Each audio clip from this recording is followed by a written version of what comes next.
ইতিহাসের মহানায়ক অধ্যাপক গোলাম আজম ছাত্র শিবিরের পক্ষ থেকে তেমনটা জানানো হচ্ছে, কিন্তু ইতিহাস কি বলছে?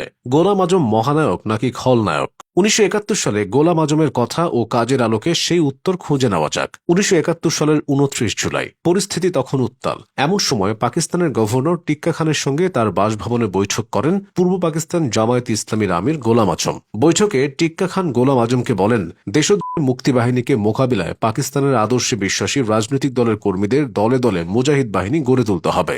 দেশের প্রয়োজনে যে কোনো ত্যাগ স্বীকার করতে প্রস্তুত থাকতে হবে। অন্যদিকে গোলাম আজম বলেন, ভবিষ্যৎ বংশধরদের খাঁটি পাকিস্তানি করে গড়ে তোলার লক্ষ্যে পাঠ্যপুস্তক থেকে অবাঞ্ছিত অংশ বাদ দেওয়ার সিদ্ধান্ত গ্রহণের জন্য আমি আপনাকে অভিনন্দন জানাই। জাতীয় আদর্শ ভিত্তিক নতুন সিলেবাস ভবিষ্যৎ নাগরিকদের খাঁটি মুসলিম হিসেবে গড়ে উঠতে সহায়ক হবে। এবার একটু পেছনে ফেরা যাক।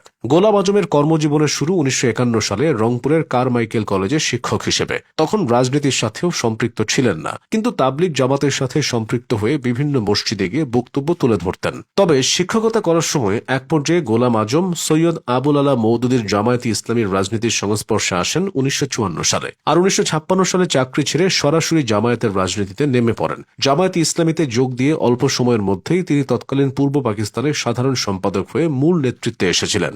গোলাম আজম প্রথম জামায়াতের আমির হয়েছিলেন ১৯৬৯ সালে। পূর্ব পাকিস্তান জামায়াতের আমির গোলাম আজম ৭১-এ বাংলাদেশের স্বাধীনতা সংগ্রামের শেষ দিকে ২২ নভেম্বর ঢাকা ছেড়ে পাকিস্তান যান। সেই থেকে পাকিস্তানে বসেই তিনি তার যাবতীয় কাজ করতেন। ১৯৭৮ সালে পাকিস্তানি পাসপোর্ট নিয়ে ঢাকায় আসেন অসুস্থ মাকে দেখার কথা বলে। তবে তিনি আর ফিরে যাননি। স্বাধীন বাংলাদেশে গোলাম আজম ১৯৮১ সালে প্রথম জনসমক্ষে আসেন। এতে তিনি বেশ বিপদে পড়েছিলেন। ঘটনাটি ঘটেছিল ১৯৮১ সালের ১ জানুয়ারি দুপুরে ঢাকার বায়তুল মোকাররম মসজিদের সামনে। স্বাধীনতার ঠিক আগে দেশ ছেড়ে যাওয়া গোলাম আজম ১৯৭৮ সালে দেশে ফিরলেও দলীয় অনুষ্ঠানের বাইরে সেটাই ছিল তার প্রকাশ্য কোনো অনুষ্ঠানে যোগদান। তিনি গাড়িতে উঠতে যাচ্ছিলেন, এমন সময় তার দিকে এগিয়ে আসেন ৩৬ বছরের এক যুবক। ডান হাতে ধরা পায়ের স্যান্ডেল দিয়ে পরপর দুটি আঘাত করেন গোলাম আজমের মুখে। প্রথমটি লাগে কপালে, দ্বিতীয়টি চোয়ালে। সেই ঘটনার ৪০ বছর পেরিয়ে গেলেও এটি বাংলাদেশের ইতিহাসে স্বাধীনতা বিরোধীদের প্রতি তীব্র ঘৃণা প্রকাশের প্রতীক হয়ে আছে।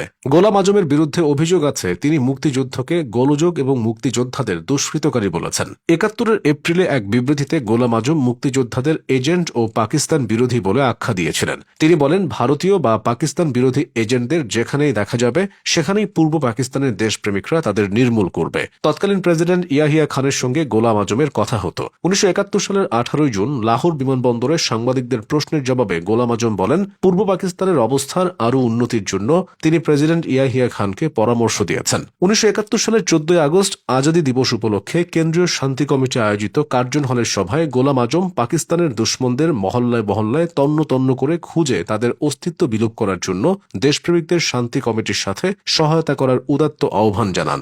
সবশেষে তিনি শান্তি কমিটির নেতৃবৃন্দের সাথে পরামর্শক্রমেই সরকারকে দেশের সংহতির খাতিরে পদক্ষেপ গ্রহণ করা উচিত বলে বক্তৃতা শেষ করেন। স্বাধীন বাংলাদেশে কয়েক দশক ধরে গোপনে এবং প্রকাশ্যে জামায়াতের আমিরের দায়িত্ব পালন করে গোলাম আজম অবসরে যান ২০০০ সালে। ৯১ বছর বয়সে এসে মুক্তিযুদ্ধে মানবতা বিরোধী অপরাধে বিচারের মুখোমুখি হয়ে ২০১২ সালের ১১ জানুয়ারি তিনি গ্রেফতার হন। এরপর তিনি হাসপাতালে চিকিৎসাধীন অবস্থায় ইন্তেকাল করেন। এভাবেই স্বাধীন বাংলাদেশে গোলাম আজম অধ্যায়ের শেষ হয়।